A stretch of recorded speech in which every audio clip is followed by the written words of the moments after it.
mengisi kegiatan pagi ini yang akan menyampaikan materi tentang diseminasi positif, yaitu Ibu Suwai Batul Islamiyah, dan akan dilanjutkan pemateri kedua yaitu Bapak Hadi Wagianur. Dan susunan acara pada kegiatan ini, yang pertama pembukaan, yang kedua sambutan kepala sekolah, yang ketiga penyampaian materi oleh pemateri pertama yaitu Bu Suwai, kemudian yang keempat kopi break, kelima penyampaian pemateri kedua yaitu Pak Hadi, kemudian penutup dan makan siang. Baiklah, langsung saja kita mulai ke sesi selanjutnya, yaitu sambutan yang akan disampaikan oleh Kepala SNPN Negeri 1 Bukit Raya, Ibu Jana STH. Waktu dan tempat kami persilakan. Bagus, ini berdiri apa duduk? Santai. Ya, terima kasih untuk kesempatannya yang diberikan kepada saya untuk menyampaikan kata sambutan untuk kita pada pagi hari ini.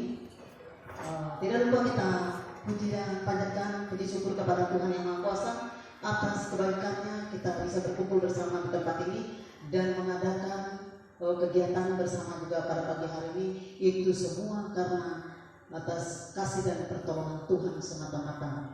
Dan saya juga bersyukur semoga persatuan dan kesatuan kita bukannya berhenti di sini saja. Semoga nanti berlanjutlah kegiatan, baik itu kegiatan Ibu Suwai maupun kegiatan sekolah, kita bisa kerjasama dengan baik, maka semuanya terlaksana sesuai dengan rencana kita semua.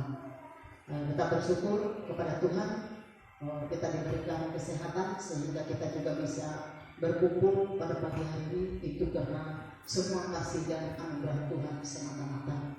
Ya, semoga kegiatan ini nanti harapan saya bermanfaat dan berguna bagi kita semua, menambahkan kualitas mutu pendidikan anak-anak ke depannya, dan kita juga menambahkan kualitas ibu bapak guru semua. Ya, itulah harapan saya, bukan kita cuma jadi penonton, tapi kita menjadi guru-guru yang berkembang dan yang memiliki kualitas yang lebih maju karena kita mengikuti arus globalisasi pada saat ini. Ya, karena zaman sekarang ini semakin canggih dan semakin maju, jadi kita walaupun kita di hulu sungai, ya di pasak bumi sekalipun, kita harus memiliki kualitas yang lebih baik. Ya, kita tepuk tangan dulu, semangat. Nah, itulah harapan saya, kita mengikuti acara kegiatan ini, ya, dan kita juga kalau ada sesuatu yang kita tidak mengerti dan kita tidak paham, kita tanya kepada narasumbernya, karena beliau adalah menjadi guru penggerak kita nanti. Dan harapan saya juga semoga melewati beliau juga kita semakin bertambah wawasan kita ke depan. Ya, juga begitu juga dengan Pak Hadi, ya, bersyukur juga beliau karena bisa bergabung di tempat ini, biar juga melewati Bapak Hadi ini nanti bisa juga menambahkan ilmu kita ke depannya untuk guru-guru SMP khususnya. Ya, mungkin itu saja kata sambutan dari saya. Kurang dan lebihnya saya minta maaf. Selamat pagi. Terima kasih kepada Kepala Sekolah SMP Negeri 1 Bukit Raya yang telah menyampaikan 1-2 patah kata untuk kita. Selanjutnya yaitu kami persilakan untuk pemateri untuk menyampaikan materinya kepada Ibu Suwai Batul Islamiyah. Waktu dan tempat kami persilakan.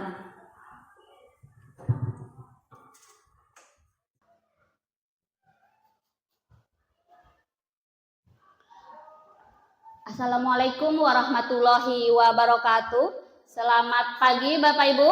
Pagi. Iya. Gimana kabarnya pagi ini? Baik. Alhamdulillah baik. Iya. Di sini saya selaku pemateri bukan bertujuan untuk mengajari Bapak Ibu guru sekalian, tapi di sini saya lebih untuk membagikan apa yang telah saya dapatkan saat saya dalam pendidikan calon guru penggerak, yaitu pada pembelajaran modul 1.4 tentang diseminasi budaya positif. Ya, sebelum kita lanjut ke inti materi, marilah Bapak Ibu kita ice breaking dulu ya. Oke, berdiri dulu hadirin, silahkan berdiri dulu biar lebih bersemangat kita. Oke, aturannya seperti ini. Saat saya mengatakan tepuk 1, kalian bertepuk. Terus katakan go. Setelah saya mengatakan tepuk 2, tepuknya 2 kali. Wus. Tepuk 3. Yes. Iya, paham ya Bapak Ibu? Iya, terima kasih. Oke, kita mulai. Tepuk 1. Iya. Tepuk 2.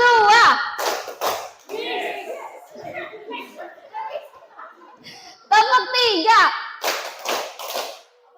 Yes. Oke, kompak lagi ya Bapak Ibu.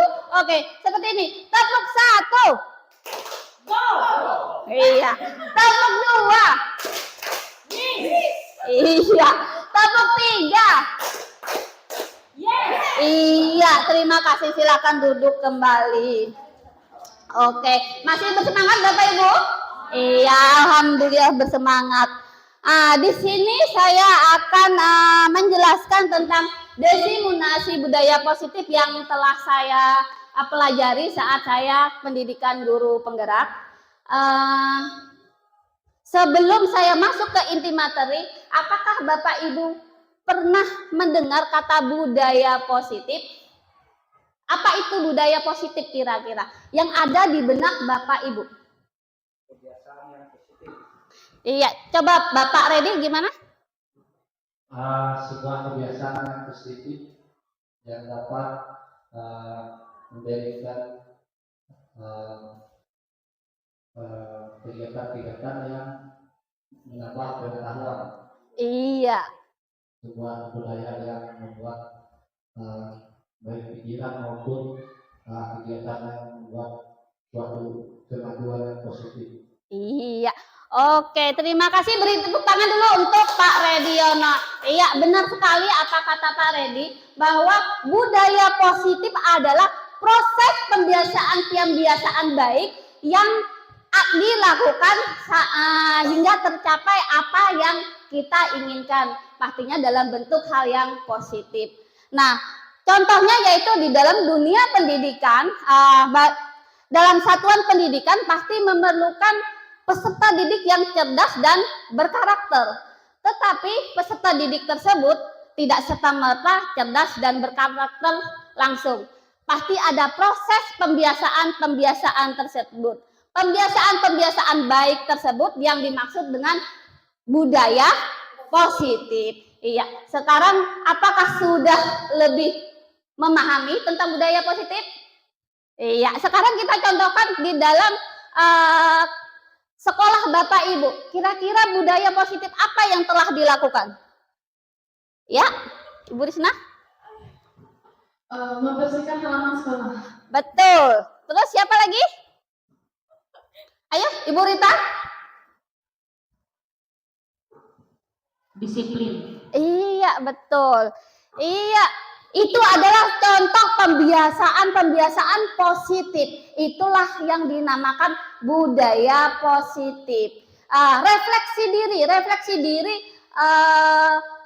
guru atau refleksi diri siswa itu juga termasuk budaya positif. Apakah Bapak Ibu guru itu pernah merefleksikan diri? Kira-kira? Bu Yanti, Pak Redi, Pak Robi, apa itu refleksi diri?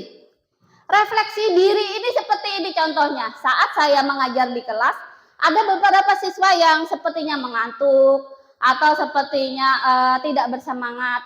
Setelah itu saya pulang ke rumah, saya renungkan apa kesalahan dalam pembelajaran saya tadi. Nah, saat kita merenungkan, kita bisa memperbaiki kesalahan dalam pembelajaran kita sehingga pembelajaran semakin berkualitas. Kita sebagai pendidik memang harus perlu merefleksikan diri dalam setiap pembelajaran. Oke, sampai di sini kira-kira sudah memahami budaya positif Bapak Ibu ya? Oke, kita lanjut ke materi. Gimana ini layarnya kecil ya? Nggak apa-apa, yang penting ada. Di sini ada 7 konsep inti budaya positif. Pertama yaitu perubahan paradigma positif. Kira-kira ada yang memahami apa perubahan paradigma positif? Ya, di sini saya jelaskan. Perubahan paradigma positif, paradigma itu bisa berubah seiring perkembangan zaman dan seiring yang dibutuhkan zaman. Paradigma, contohnya di dalam dunia pendidikan,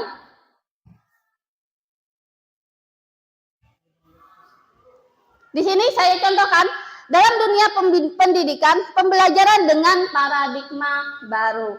Nah, di sini paradigma tadi saya katakan bisa berubah seiring dengan perkembangan zaman. Seperti juga kurikulum. Kurikulum bisa berkembang atau berubah sesuai perkembangan zaman. Iya.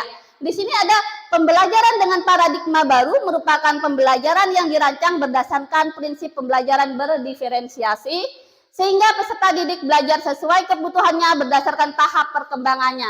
Nah, maksud di sini yaitu untuk mewujudkan profil pelajar Pancasila, bisa kita salah satunya menggunakan pembelajaran berdiferensiasi.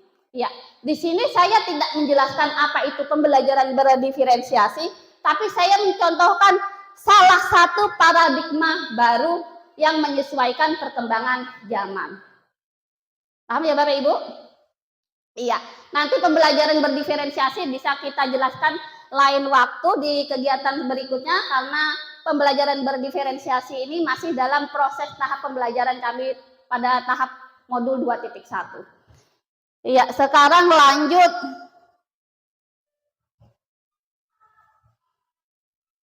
Ke disiplin positif.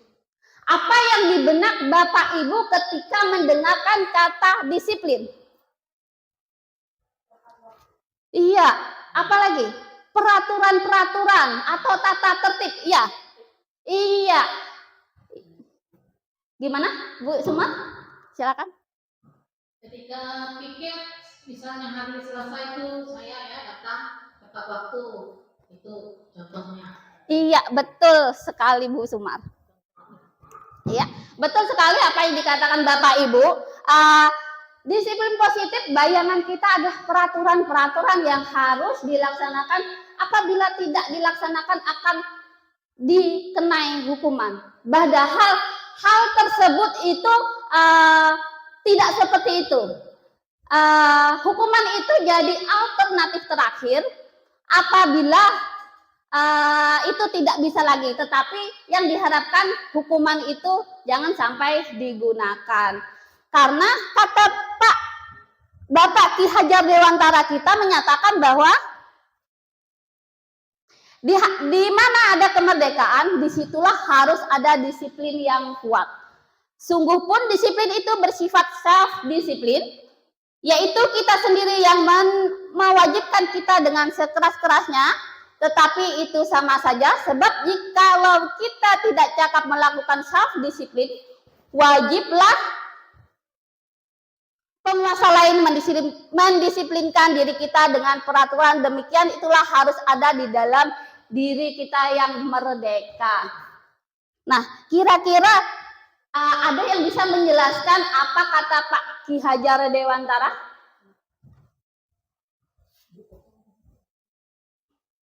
Satu jam sepertinya harus minum terus ini.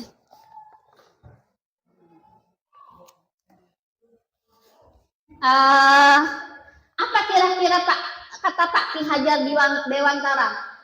Bu Yani, Bu Cinta, gimana? Seperti ini Bapak Ibu. Maksud dari Pak Ki Hajar Dewantara itu mengatakan self-disiplin, disiplin diri sendiri, bukan paksaan dari orang lain. Itulah maksudnya disiplin yang merdeka. Tetapi apabila kita tidak bisa mendisiplinkan diri kita sendiri atau tidak bisa self-disiplin, wajiblah penguasa lain mendisiplinkan kita. Contoh penguasa lain itu siapa kira-kira? Satuan pendidikan. Gimana? Sekolah. Sekolah mendisiplinkan peserta didik kita, ya kan? Itu berarti faktor dari eksternal, bukan dari self disiplin. Itu maksudnya disiplin positif. Kira-kira paham Bapak Ibu? Gimana? Iya, diharapkan kita sadar akan self disiplin, dan peserta didik pun kita sebagai guru, kita ini faktor eksternal dari peserta didik kita. Kita yang mendisiplinkan peserta didik kita, tetapi dalam suasana yang merdeka. Merdeka dalam artian apa, Ibu? Pak Redi? Merdeka dalam artian apa?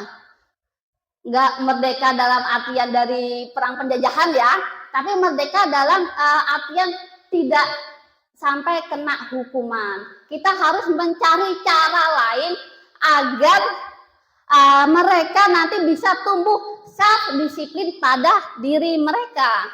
Iya, itu fungsinya kita sebagai guru. Tapi memang peserta didik kita itu biasanya memang kita dulu yang harus mendisiplinkan anak mereka, karena mereka belum bisa mengeluarkan self disiplin mereka.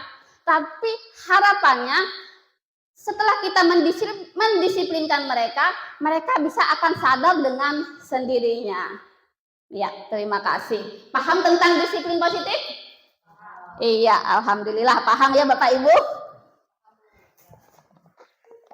Ada yang perlu ditanyakan? Enggak ada.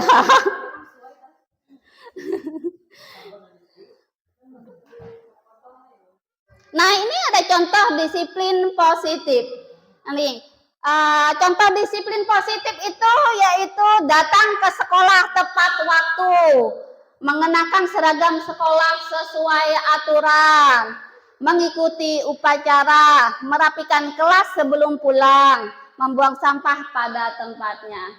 Memang biasanya peserta didik kita masih terpengaruh dari kita, masih kita perintahkan dulu baru mereka bisa bergerak. Berarti mereka itu belum bisa melakukan self disiplin pada diri mereka. Oke, selanjutnya yaitu kebutuhan dasar manusia. Kebutuhan dasar manusia itu apa yang ada di benak Bapak Ibu? Iya, makan ini kebutuhan, minum ini kebutuhan. Nah, seperti ini, kebutuhan manusia adalah segala sesuatu yang dibutuhkan oleh manusia untuk mempertahankan keseimbangan fisiologis, biologis, dan psikologis yang bertujuan untuk mempertahankan kehidupan dan kesehatannya yang berkelanjutan. Nah, orang yang kebutuhan dasarnya belum terpenuhi, pastilah memiliki perilaku yang berbeda.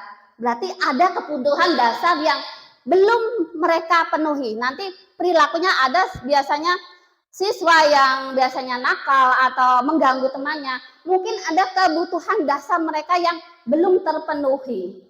Ya, di sini ada video tentang kebutuhan dasar manusia.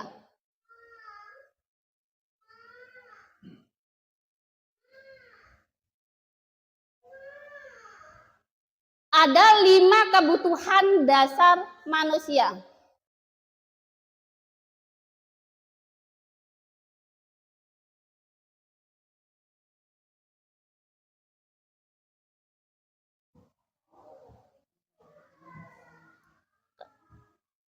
Oh, ini.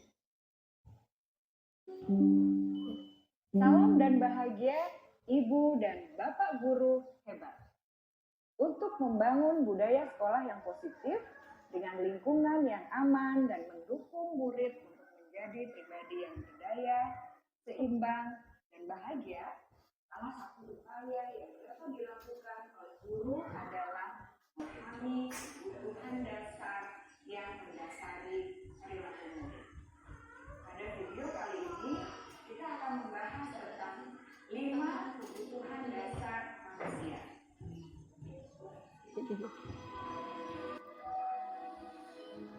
Bapak Ibu bisa menyimak dari video tersebut.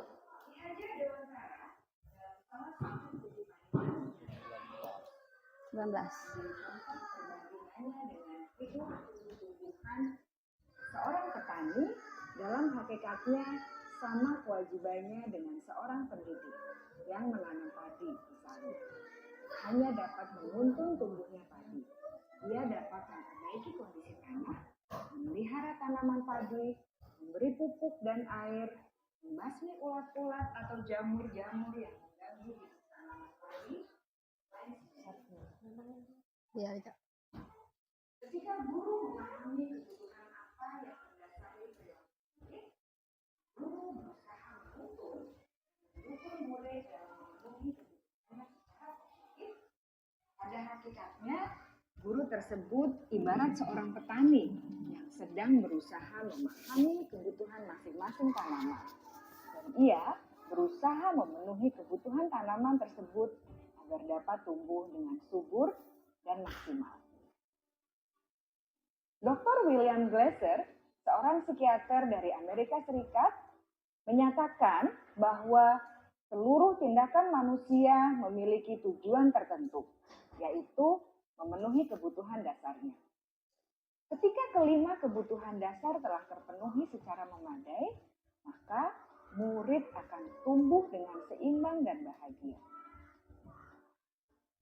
Sebaliknya, ketika kebutuhan dasar tidak terpenuhi dengan baik, maka seseorang akan mengalami emosi negatif, bosan, sedih, dan kecewa. Bahkan, mereka dapat melakukan perbuatan yang bertentangan dengan nilai-nilai kebajikan atau melanggar peraturan.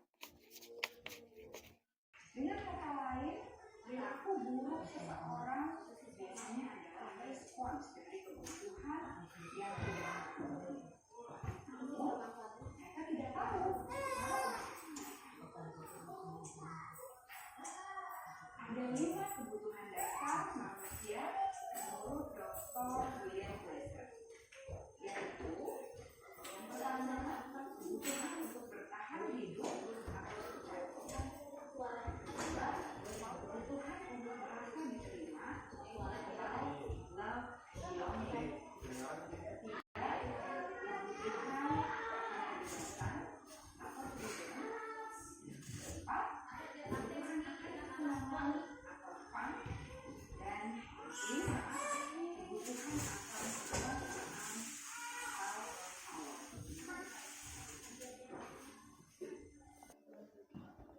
Kebutuhan dasar yang pertama adalah kebutuhan yang bersifat fisiologis untuk bertahan hidup atau survival.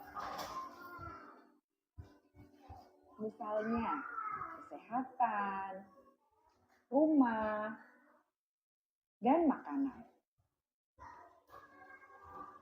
Kebutuhan biologis sebagai bagian dari proses reproduksi termasuk kebutuhan untuk tetap bertahan hidup. Kebutuhan untuk merasa aman juga termasuk dalam kebutuhan ini.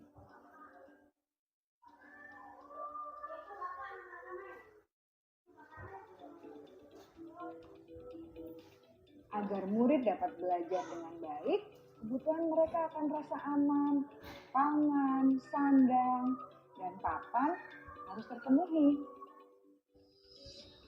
Bagaimana mungkin mereka dapat belajar dengan baik bila mereka datang ke sekolah dengan perut yang lapar atau bila rumah mereka kebanjiran?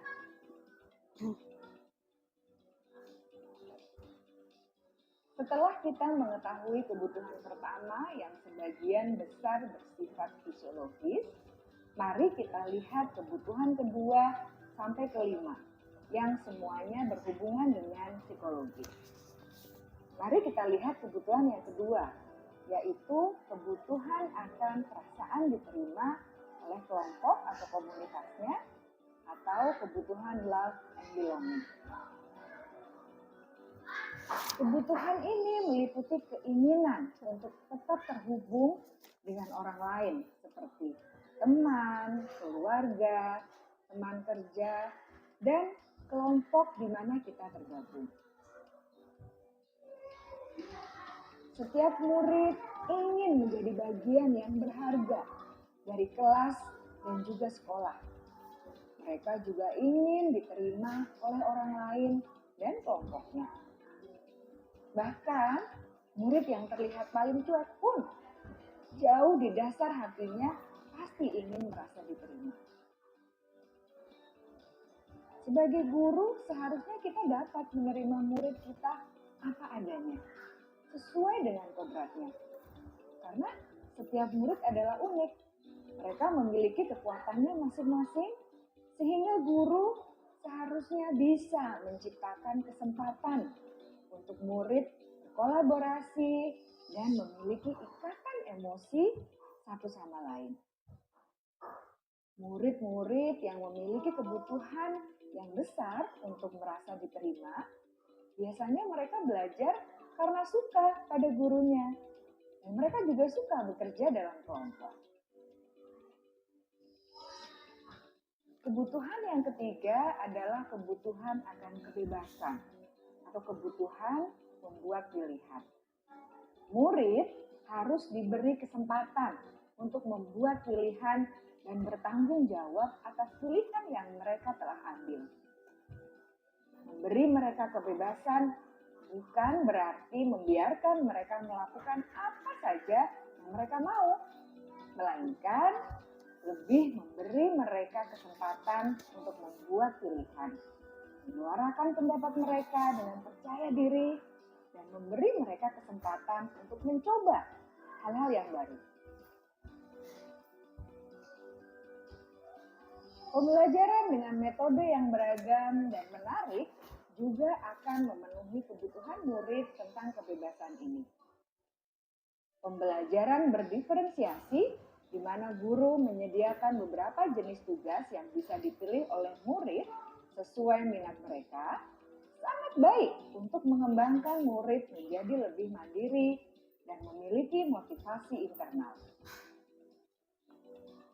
Karena kebutuhan akan kebebasan pada dasarnya adalah kebutuhan untuk mandiri, memiliki otonomi, memiliki pilihan, dan mampu mengendalikan arah hidupnya sendiri.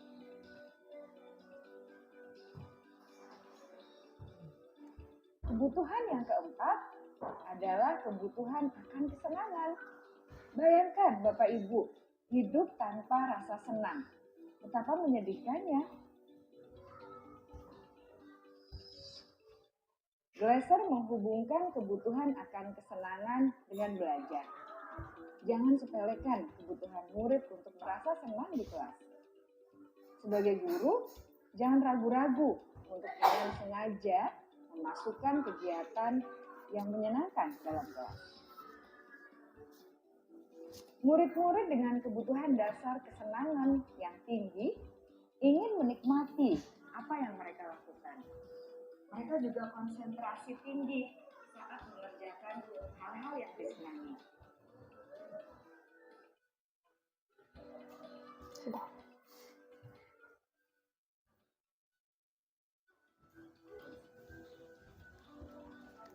Kebutuhan yang kelima adalah kebutuhan akan penguasaan. Setiap murid memiliki kebutuhan untuk merasa kompeten, menjadi terampil, diakui pencapaian dan keterampilannya, dengarkan, Silahkan makan bisa membuat kuenya dampak dan Bapak Ibu pengaruh, biar dan lebih santai. memiliki rasa kebahagiaan. Apa? Mereka sebaiknya Nggak usah, Ja. diberi kesempatan Nggak usah, untuk Ja. membuat keputusan tentang hal-hal yang penting dalam hidupnya yang tidak merasa dikontrol oleh sistem sekolah. Adiknya dijaga.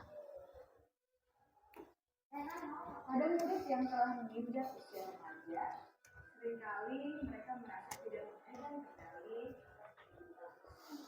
Nih adiknya diberi ini, mau nggak? Adiknya diberi ini, mau nggak? Coba adiknya diberi. Nah, sana adiknya diberi. Biasanya selalu ingin menjadi pemimpin. Mereka juga suka mengamati sebelum mencoba hal-hal yang baru. Mereka juga kecewa bila melakukan kesalahan.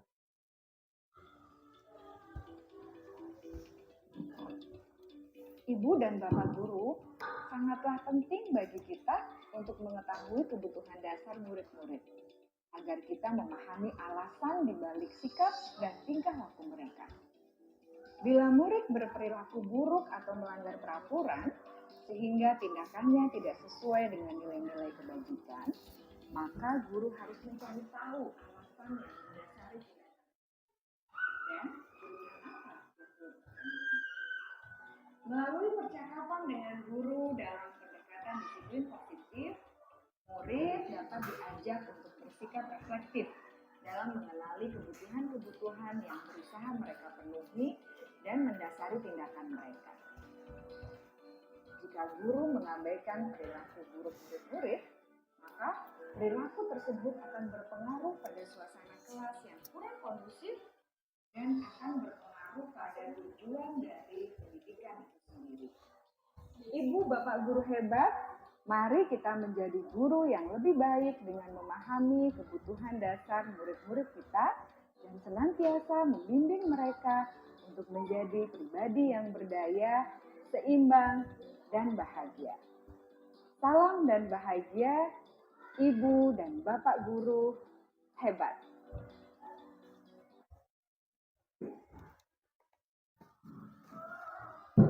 Ya, terima kasih setelah menonton video tentang kebutuhan dasar manusia. Tadi ada berapa kebutuhan dasar manusia? Iya, ada 5. Yang pertama tadi kebutuhan bertahan hidup. Iya. Yang selanjutnya kebutuhan apa? Nah, siapa yang bisa menjelaskan tentang kebutuhan bertahan hidup? Tadi Bapak Ibu sudah menyaksikan video tadi. Apakah Bapak Ibu bisa menyimpulkan apa itu kebutuhan bertahan hidup? Pak Redi? Pak Robi? Ya.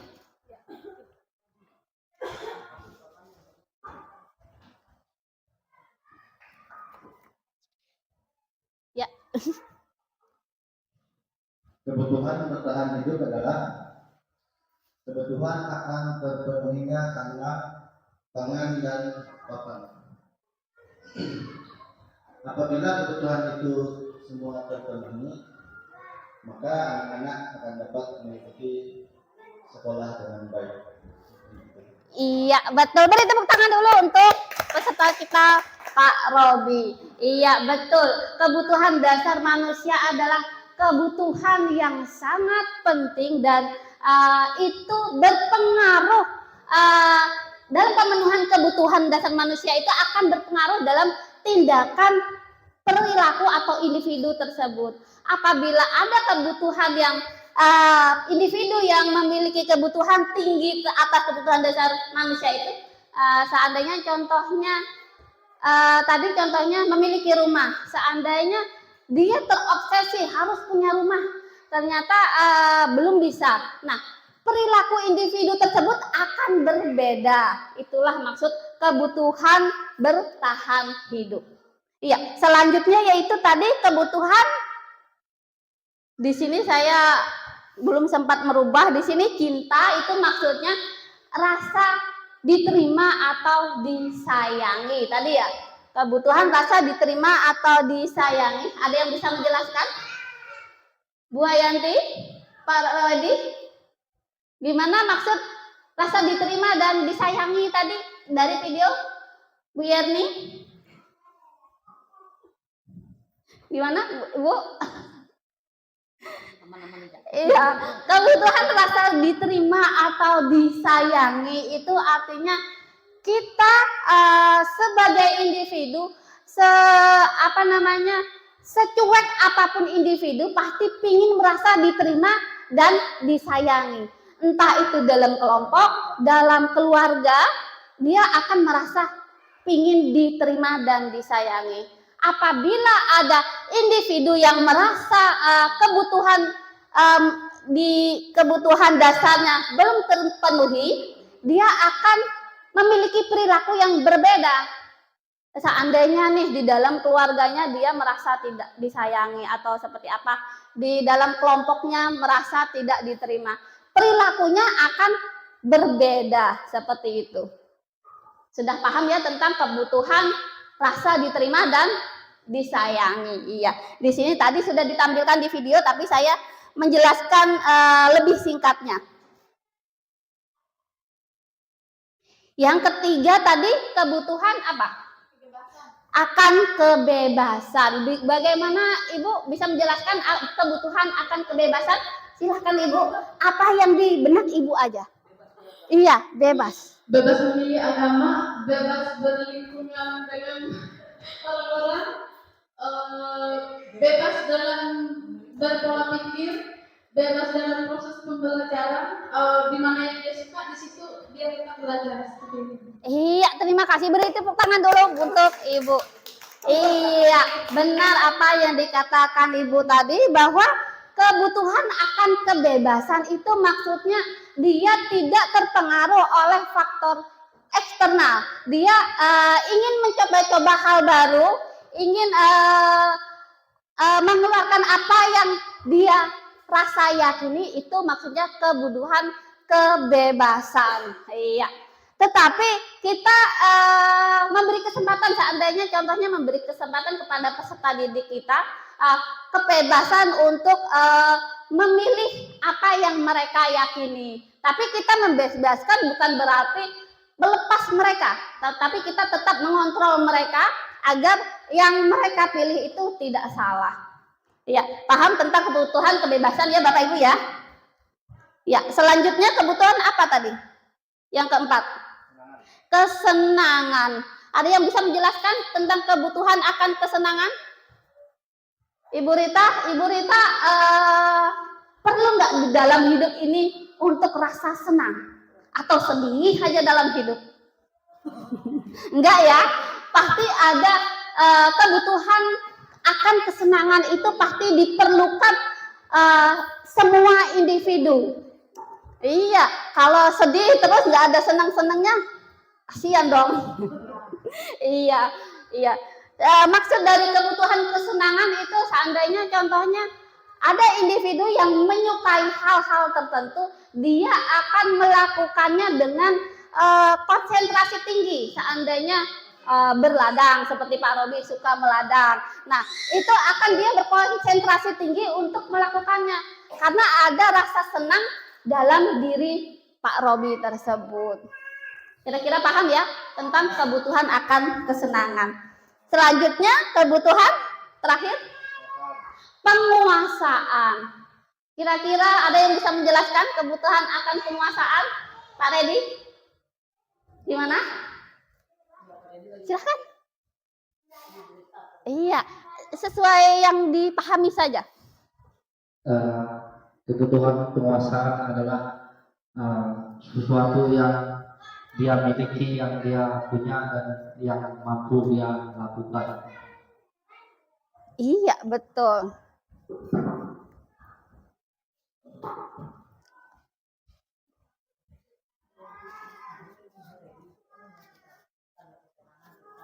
Iya, kebutuhan penguasaan itu biasanya orang yang ingin menjadi perfect dalam semua hal, dan biasanya kebutuhan penguasaan itu biasanya ingin menjadi pemimpin. Apabila individu tersebut kebutuhan penguasaannya terlalu tinggi, apabila di dalam kelompok itu dia tidak menjadi pemimpin, nanti perilakunya akan berbeda. Itu kalau individu tersebut memiliki obsesi tinggi dalam kebutuhan penguasaan. Kira-kira paham Bapak Ibu ya? Ada 5 kebutuhan dasar manusia yang terkadang tidak kita sadari, padahal itu melekat pada diri kita. Selanjutnya itu inti budaya positif yang selanjutnya yaitu motivasi perilaku manusia. Nah, di sini ada pertanyaan pemantik yang Bapak Ibu tolong dijawab berdasarkan pemahaman Bapak Ibu. Ini saya bagikan, ini kayaknya terlalu kecil kertasnya. Bawa pulpen semua ya Bapak Ibu? Dikit aja jawabannya nggak apa-apa. Jawabnya pakai pulpen. Pakai pulpen. Aduh, terlalu kecil. Berapa pulpen? Bersebelahan. Kecil, Bu. Tahu. Nah, di situ ada pertanyaan pemantik. Sebagai seorang guru, saat Anda hadir di kelas tepat waktu, motivasi apakah yang mendasari tindakan Anda? Kalian bisa bebas menurut keyakinan Bapak Ibu.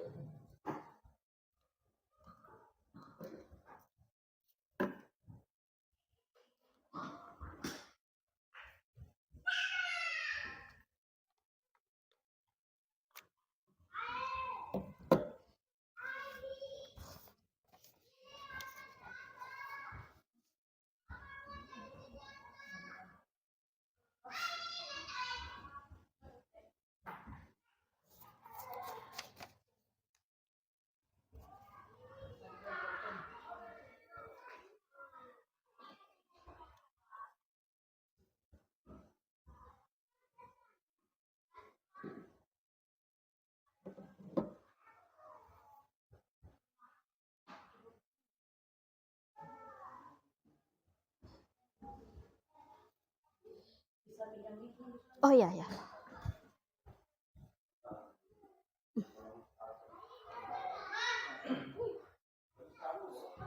Ibu Bapak menjawabnya dulu, saya juga mau bertanya. Tadi saya lihat video itu yang sudah diputar, ya. Guru-guru itu harus mendekatkan dirinya kepada anak murid, ya. Dalam kegiatan apa saja, gurunya harus ada pendekatan, gitu ya. Pertanyaan saya, bagaimana caranya kita menghadapi anak murid yang memiliki kebutuhan khusus? Ya, pendekatan kita guru-guru kepada anak murid yang mengalami kebutuhan khusus. Oh iya. Terima kasih. Khususnya kalau terlalu panjang nanti. Iya.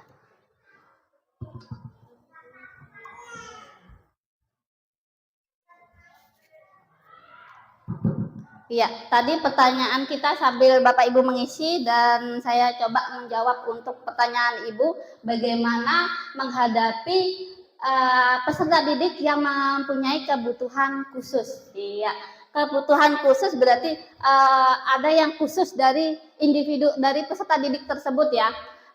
Kita bisa menggunakan, tadi saya jelaskan, menggunakan pembelajaran berdiferensiasi. Itu pembelajaran yang menyesuaikan kebutuhan anak tersebut. Kira-kira anak tersebut itu pengen belajarnya itu yang seperti apa?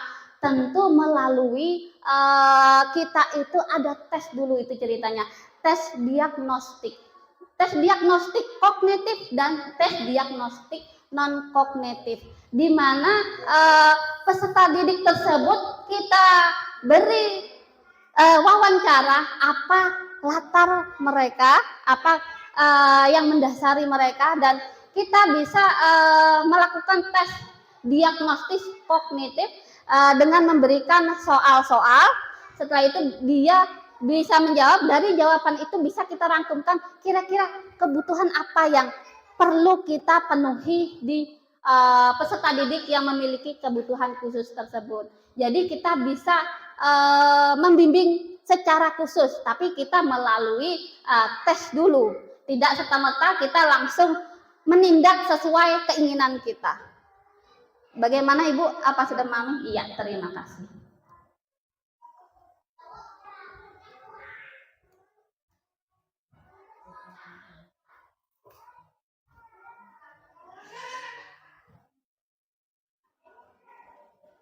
Sudah Pak.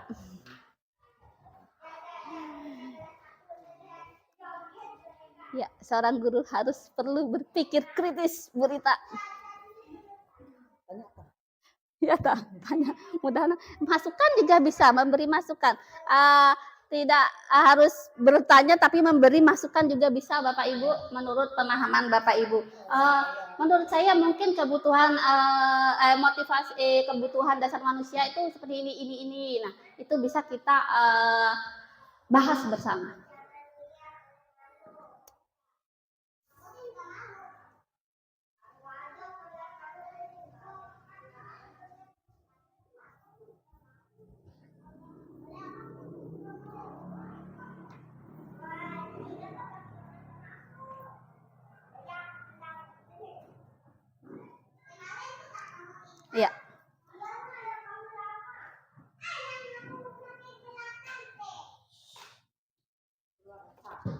Sudah Bapak Ibu? Iya. Terima kasih. Sebagai sampel. Iya.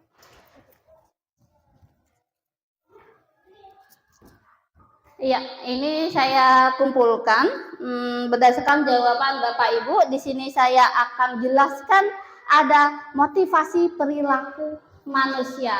Setelah Bapak Ibu mendengarkan penjelasan saya, nanti Bapak Ibu bisa mencerna jawaban Bapak Ibu ini sesuai dengan kebutuhan, dengan motivasi perilaku manusia yang seperti apa.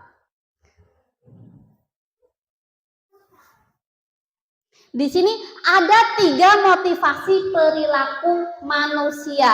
Yang pertama yaitu untuk menghindari ketidaknyamanan atau hukuman.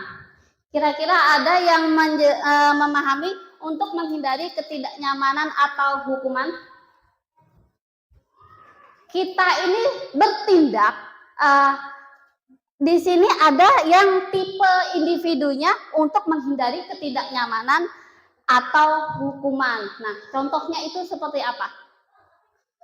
Biasanya orang yang motivasi perilakunya untuk menghindari ketidaknyamanan atau hukuman, dia akan bertanya,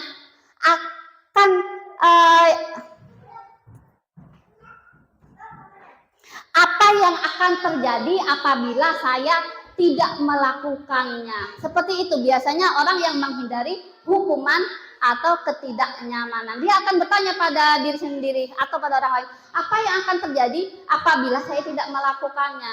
Ya, seperti itu. Berarti motivasi tersebut bersifat eksternal atau ada pengaruh dari luar. Iya, karena dia melakukan sesuatu itu atas menghindari ketidaknyamanan atau hukuman. Jelas Bapak Ibu ya tentang menghindari ketidaknyamanan atau hukuman. Selanjutnya yaitu untuk mendapatkan imbalan atau penghargaan dari orang lain. Ada yang bisa menjelaskan?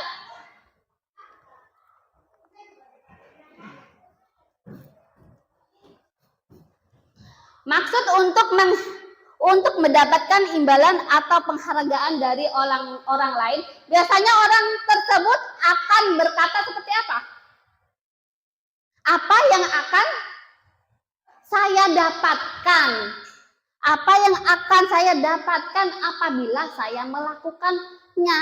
Itu termasuk motivasi perilaku yang bersifat eksternal juga. Dia memerlukan imbalan atau memerlukan feedback apa yang mereka lakukan. Iya, paham Bapak Ibu? Iya. Selanjutnya yaitu untuk menjadi orang yang mereka inginkan dan menghargai diri sendiri dengan nilai-nilai yang mereka percayai. Itu gimana maksudnya Ibu? Bapak Ibu?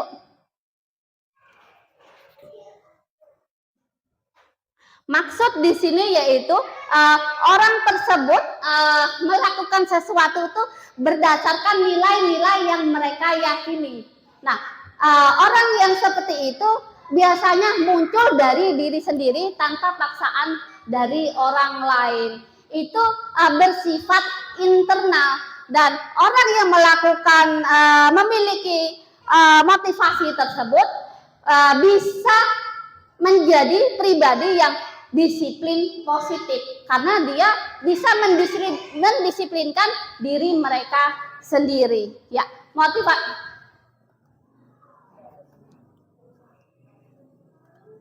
Mana Bapak naik? Mana orangnya? Sudah. Oh ya, ya. Iya kayaknya ya. Oke. Kira-kira Bapak Ibu di dalam ketiga motivasi perilaku manusia ingin menjadi yang seperti apa? Kesatu, kedua, atau ketiga? Kadang kita tidak menampik kita sebagai manusia ya. Kadang ingin mendapatkan imbalan atas apa yang kita lakukan. Itu manusiawi sekali. Iya, manusiawi sekali. Setelah itu seperti peserta didik kita untuk menghindari hukuman atau ketidaknyamanan. Itu yang biasanya dilakukan peserta didik kita. Mereka belum bisa melakukan self disiplin. Aku harus cepat ke sekolah, kalau enggak aku dihukum. Iya, itu faktor dari eksternal atau dari tata tertib yang dilakukan di sekolah. Iya, diharapkan kita sebagai individu atau apalagi kita sebagai pendidik harus memiliki nilai yang ketiga. Iya, diharapkan Bapak Ibu ya. Saya juga seperti itu masih labil juga.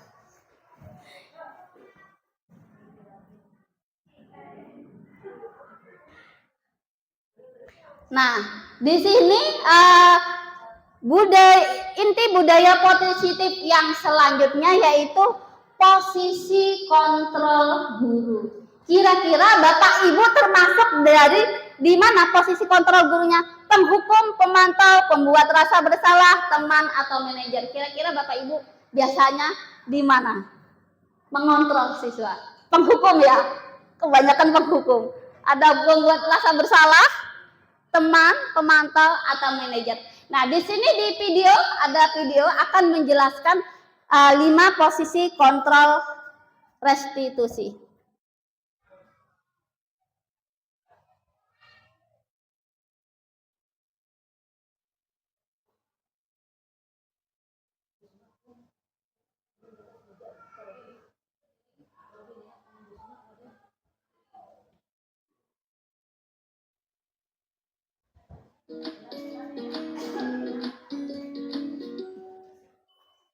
Salam bahagia Ibu dan Bapak guru hebat.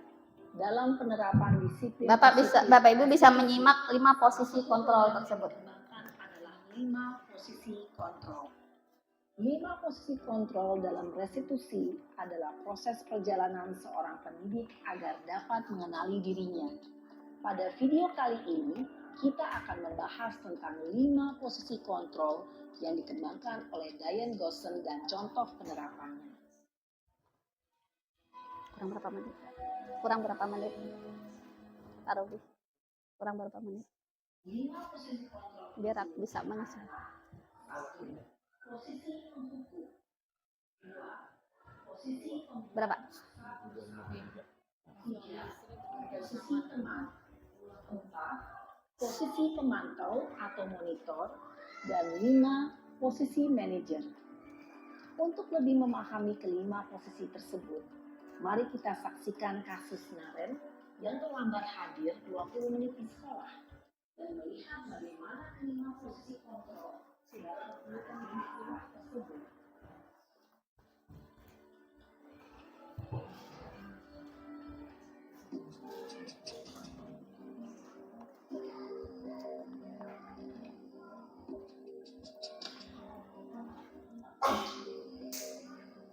Naren, Kaget. sini kamu. Selamat pagi, Bu. Selalu terlambat. Kamu deh, pasti terlambat. Maaf, Bu. Saya... Apa? Apa coba? Alasan kamu apa lagi? Kapan sih kamu tidak terlambat? Malas sekali ya kamu jadi anak. Saya... Dasar pemalas. Gak kapok-kapok sih kamu. Sudah berapa kali terlambat? Sana, kamu keliling lapangan basket 2 kali. Kenapa saya harus keliling lapangan basket, Bu? Kenapa? Kamu mau lawan ibu? Berani-beraninya jawab. Sudah terlambat, masih berani jawab pula. Sekarang, keliling lapangan basket 5 kali sekalian. Biar kapok. Cepat.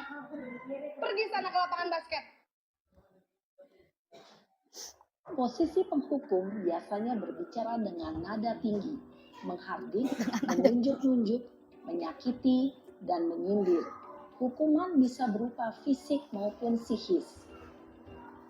Ibu dan Bapak guru hebat, dampak yang terjadi pada murid ketika guru berada pada posisi penghukum adalah murid cenderung akan memberontak, bahkan menyimpan dendam.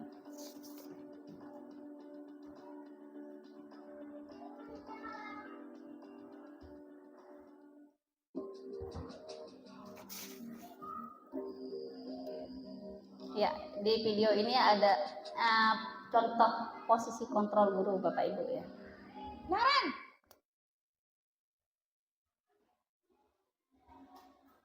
Selamat pagi, Bu. Naren, kamu kenapa terlambat lagi, nak? Ya Tuhan, Naren, kamu senang ya bikin ibu susah ya? Kalau kamu terlambat lagi, nanti ibu yang ditegur bapak kepala sekolah, nak. Disangka ibu tidak bisa membina kamu. Duh, gimana ini? Maaf, Bu. Duh, Gusti Naren. Kamu suka ya kalau ibu ditegur bapak kepala sekolah? Terus, sekarang ibu harus tulis apa ini di buku absen? Ini kamu sudah sering terlambat loh.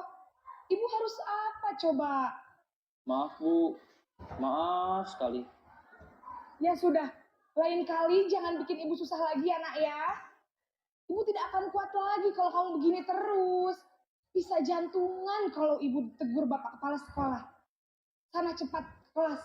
Maaf ya, Bu. Maaf sekali.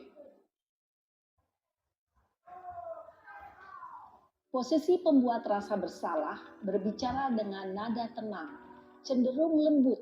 Namun kata-kata yang diutarakan membuat murid merasa menjadi orang yang gagal. Memandang buruk dirinya sendiri, merasa tidak berharga, dan tidak sanggup membahagiakan orang lain. Ketika guru mengambil posisi pembuat rasa bersalah, murid akan menganggap dirinya yang bersalah dan ia akan menyimpan emosi negatif tersebut di dalam dirinya.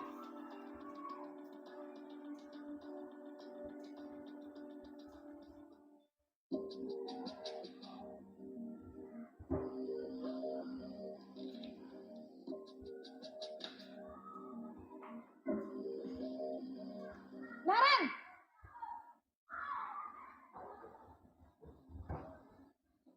Selamat pagi, Bu. wah, sudah jam berapa ini, nak? Terlambat lagi ya, sayang. Iya, Bu. Habis ibu saya lupa bangunkan saya, Bu. Kamu malah menyalahkan ibu kamu. Kamu bukannya anak yang larinya paling kencang. Kok terlambat sih? Iya, Bu. Saya memang terlambat bangun tadi. Jadi, biarpun saya lari kencang, tetap gak kekejar, Bu. Ya sudah sana. Nanti lain kali larinya lebih kenceng lagi ya. Biar gak terlambat lagi. Bikin seneng ibu. Demi ibu. Bisa kan? Bisa lah, Bu. Ya sudah sana masuk Abahnya kelas. kededak. Ibu beresin urusan absen kamu. Kamu ini ada-ada saja. Abahnya kededak. Dalam posisi teman, guru berbicara dengan nada suara ramah, akrab, cenderung bersenda gurau untuk menjaga suasana tetap santai. Murid akan merasa senang, aman, dan akrab dengan guru. Identitas yang tercipta adalah identitas sukses atau berhasil. Namun, perlu diingat, karena ini masih dorongan eksternal, maka ada faktor ketergantungan dari murid kepada orang tertentu. Di sini guru absennya, sehingga di lain waktu murid bisa berperilaku baik, namun hanya kepada orang-orang tertentu saja.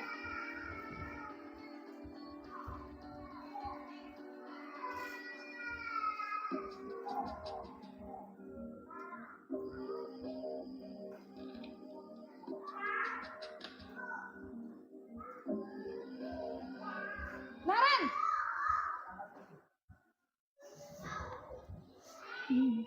Selamat pagi, Bu. Naren, apa peraturan sekolah kita tentang jam berapa kita harus masuk sekolah, nak? Kita harus di sekolah jam 7, Bu. Iya, betul. Sekarang sudah jam 7.20. Naren sudah tahu konsekuensinya jika terlambat hadir. Paham, Bu. Saya harus tinggal kelas pas jam istirahat selama 20 menit. Iya, benar. Konsekuensinya demikian. Jadi nanti jam 9.30, pas istirahat, kamu harus tinggal di kelas, kerjakan tugas tambahan untuk ketertinggalan kamu, ya? Baik, Bu.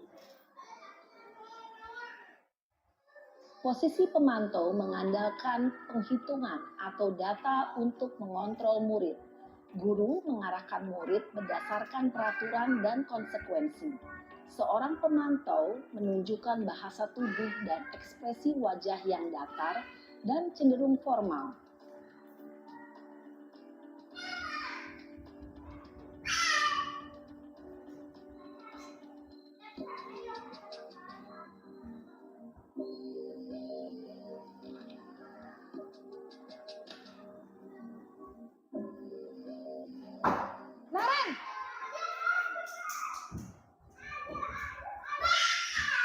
Selamat pagi, Bu.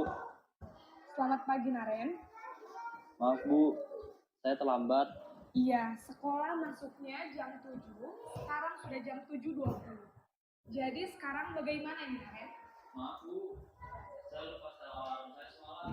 Baiklah, menurut kamu, keyakinan sekolah yang mana yang perlu kamu tingkatkan? Menghargai diri sendiri dan orang lain mungkin ya, Bu. Setuju. Jadi, apakah Naren yakin prinsip saling menghormati tersebut? Iya, Bu. Saya meyakininya.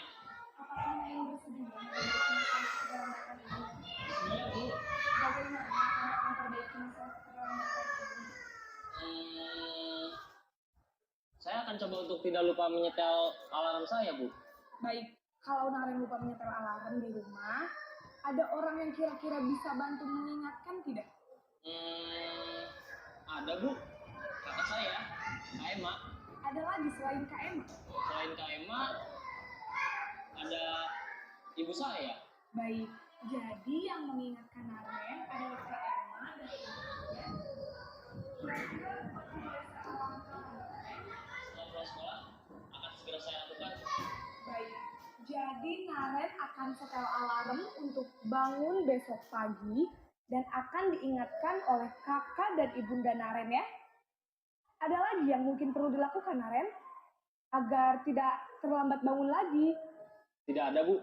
Baik Naren, terima kasih untuk kerjasama kamu. Sekarang kamu perlu kembali ke kelas untuk belajar. Baik, Bu. Terima kasih.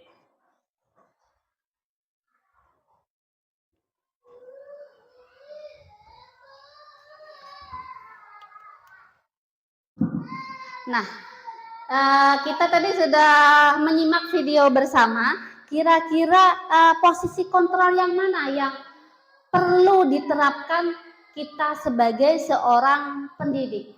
Posisi kontrol yang mana? Penghukum, pembuat merasa bersalah, pemantau, teman atau manajer? Iya, manajer. Nah, maksud di sini posisi kontrol sebagai manajer itu sudah mencakup pemantau dan teman. Dan di dalam posisi kontrol manajer tersebut, kita mengajarkan peserta didik tersebut bertanggung jawab atas masalah yang dibuatnya dan mengajarkan peserta didik kita itu untuk mencari solusi atas permasalahannya.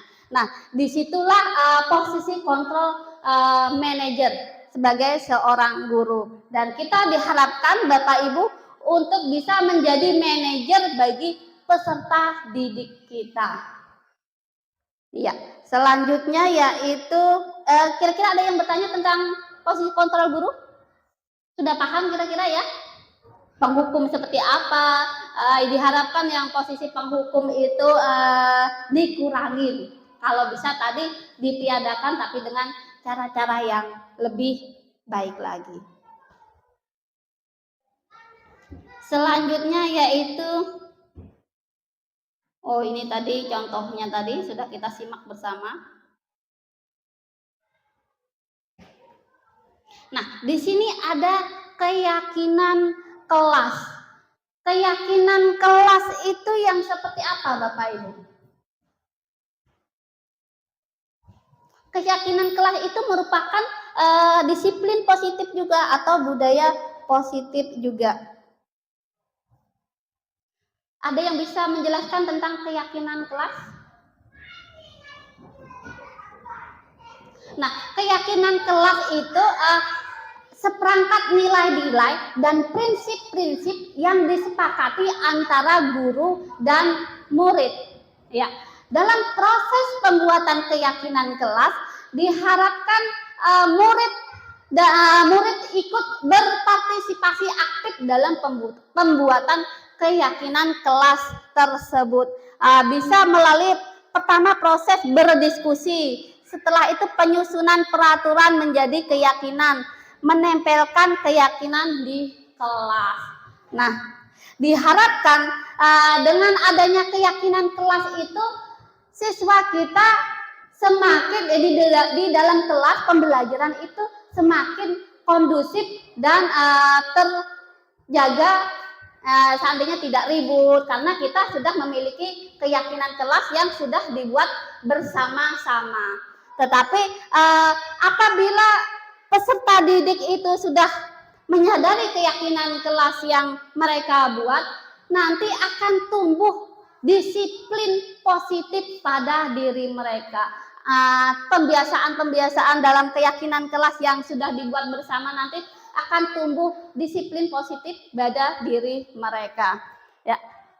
Apakah sudah memahami Bapak Ibu keyakinan kelas? Contoh keyakinan kelas itu yang seperti apa? Apakah di sekolah Bapak Ibu ada yang membuat keyakinan kelas? Atau peraturan kelas lah, kalau lebih pahamnya. Peraturan kelas di dalam kelas itu seperti apa? Itu maksudnya keyakinan kelas. Nah, di sini siswa harus hadir di kelas tepat waktu. Nah, seperti itu. Atau piket kelas dilakukan lebih awal. Bisa juga wajib menggunakan seragam sesuai ketentuan. Berperilaku sopan, santun, dan saling menghargai satu sama lain. Nah, itulah keyakinan kelas. Nah, diharapkan Bapak Ibu, apalagi wali kelasnya, biasanya yang membuat keyakinan kelas itu biasanya wali kelas dan peserta didik yang di kelasnya berkolaborasi dengan peserta didiknya untuk membuat keyakinan kelas bersama. Nah, diharapkan dari keyakinan kelas tersebut bisa menumbuhkan peserta didik yang bertanggung jawab dan mandiri atas apa yang dilakukannya. Kira-kira keyakinan kelas sudah paham Bapak Ibu ya? Ada yang bertanya? Bagaimana cara membuat keyakinan kelas atau bagaimana?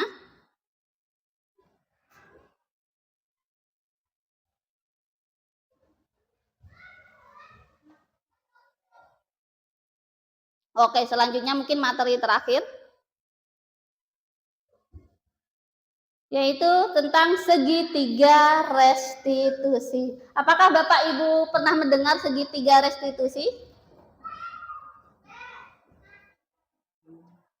Segitiga restitusi adalah suatu proses untuk menciptakan kondisi bagi murid untuk memperbaiki kesalahannya. Ada proses-proses untuk membuat peserta didik itu menyadari akan kesalahannya. Pertama di sini ada menstabilkan identitas. Nah, di sini setiap orang pasti pernah melakukan kesalahan. Dan disitulah peran guru untuk menstabilkan identitas pada murid tersebut. Nah, dan selanjutnya yaitu validasi kebutuhan.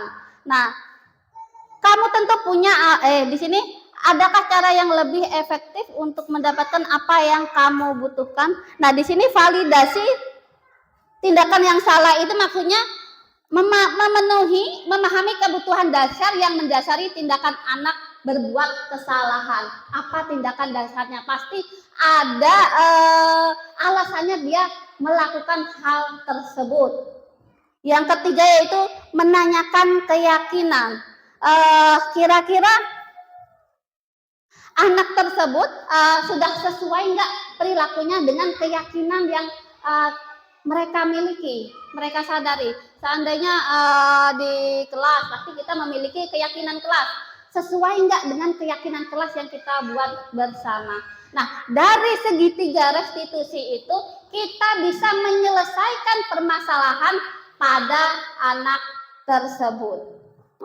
Mungkin ini sudah 1 jam lebih ya Bapak Ibu, sudah 1 jam lah. Nah, mungkin materi saya cukup sampai di sini. Nanti pemateri kedua akan menjelaskan lebih detail tentang budaya positif.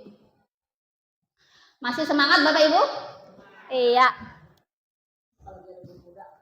Terima kasih atas waktunya. Saya kembalikan ke moderator. Terima kasih. Coffee break aja dulu 10 menit.